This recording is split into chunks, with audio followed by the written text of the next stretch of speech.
Herbal Doc here again to talk to you about pH balancing.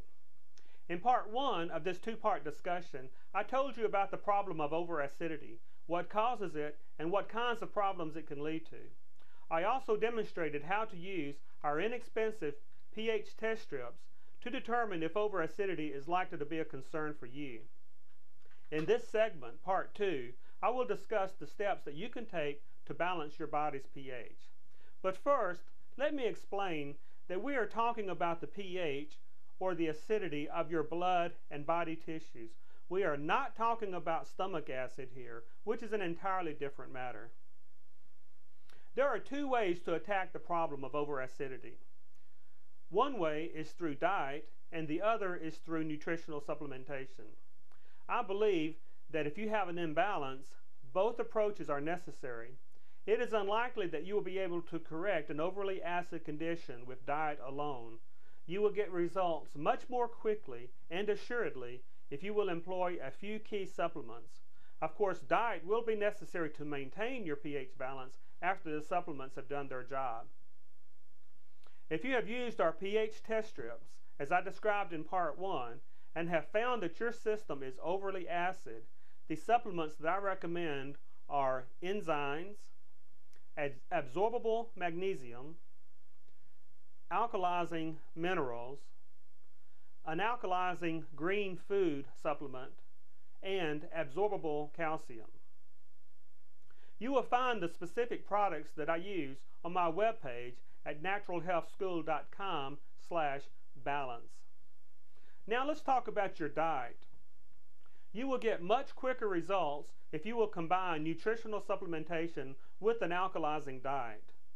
Diet, along with stress, is probably what got your pH out of balance in the first place. And a sensible and balanced diet is going to be what is necessary to keep your pH in balance.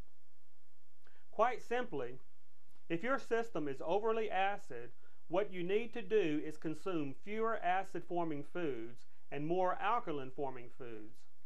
On my webpage, I have a helpful chart listing the different types of food and how they rank on the acid-alkaline continuum. You will notice that the foods that are derived from animal sources tend to be acid-forming, while fruits and vegetables are alkalizing. Other foods, such as grains and nuts, can fall on either end, so check the chart. It is important to remember that you do not have to eliminate all acid-forming foods from your diet. The ideal diet is a diet consisting of 20% acid-forming foods and 80% alkaline-forming foods, so there is plenty of room for the acid-forming foods that you enjoy. A good healthy diet is a balanced diet, and that is what we are seeking.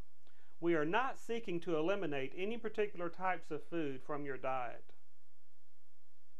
Before I close, I will address one more issue that commonly confuses people. When I talk about pH, I am not talking about the pH of the foods themselves. I am talking about the effects the foods have on your internal environment. For example, everyone knows that lemons are acidic, but the end result of the metabolism of lemons is alkalizing to your body. So lemons are alkaline forming. Similarly, meat would test alkaline before you eat it, but the end result of the metabolism of meat is acid residues in your system. So meat is not acid in and of itself, but it is acid forming.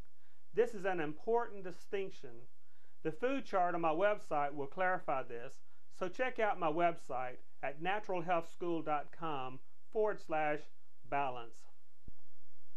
In this video, I have talked about what to do if you are overly acid. What about over-alkalinity? Well, on my website, I have outlined a program for over-alkalinity. I have not spent as much time discussing it because over-acidity is by far the more common problem.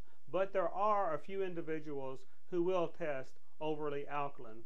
So check the website. The advice I give here and on my website is not intended to treat any medical condition or to replace the advice that you receive from your healthcare provider. If you are on prescription drugs or being treated for a medical condition, be sure to check with your healthcare provider before making any changes to your treatment regimen. Until next time, this is Herbal Doc reminding you, if you can't behave, be healthy.